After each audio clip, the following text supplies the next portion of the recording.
Hey everybody, so I have here a Sapphero. Don't really know much about them, but I figured I saw a watch that looked like a cheap version of the Sky Dweller. So I was like, let's give it a try and see what happens. It comes here in a very simple box, very similar to like a Pagani box, your typical kind of China-made watch box. It's not bad. I've had watches at this price point come with no box, so that's great. Popping it open, you have very simple instruction manual, little case, and it comes with a watch pin remover so you could size the bracelet. So that was a real nice little surprise, and it's actually a fairly decent one. Popping the watch out, looking at it, very first impression is, yeah, it looks like kind of a knockoff homage of a Sky Dweller. Nice blue face. Really excited to kind of dive in and see what this is all about. But first, let me hit you guys with the dimensions of this watch. It is a little over 13 millimeters thick. The website's at 12, so that's wrong. Right about 42 millimeters case size. The lug width is 22 millimeters. And the lug to lug is right around 50 millimeters. So this wears like your average, Sky Dweller Rolex 40 millimeter watch. Yeah, not bad. Taking a closer look here, the face is really nice. That in the middle is just a regular non-rotating 24-hour hand, so obviously this is not a Sky Dweller.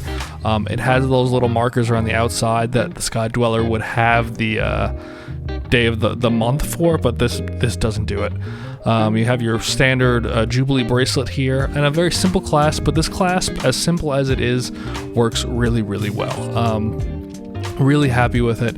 It is a good clasp, and it clicks and engages well, and it releases well. The back of this watch, very simple, shows that it's made in China, got your 100 meters water resistant. The crown does not screw down, so I don't know if I would swim with it, but it is really nice. It's the hands, the hour hands, I think are really cool with that kind of hollow design. But yeah, it looks like a Sky Dweller, so that's kind of why I grabbed it and wanted to see how it actually was, but it's cool. Checking out the lume here, very simple. You got your hour markers and your hour and minute hand. You can see a little closer here that it's got those calendar holes at the end of the hour mark like the Sky Dweller would have, but they don't do anything. You can't move anything. They're just there to look similar.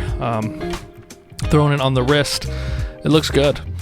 I'm happy with it. It's what I thought a Sky Dweller would look like on my wrist. Sorry, turn a little more light there.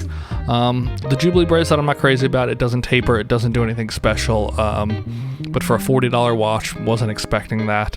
It's just a cheap quartz Chinese movement. It says Japanese movement, but this is China made. It didn't specify what the actual quartz movement was, so I'm not totally sure.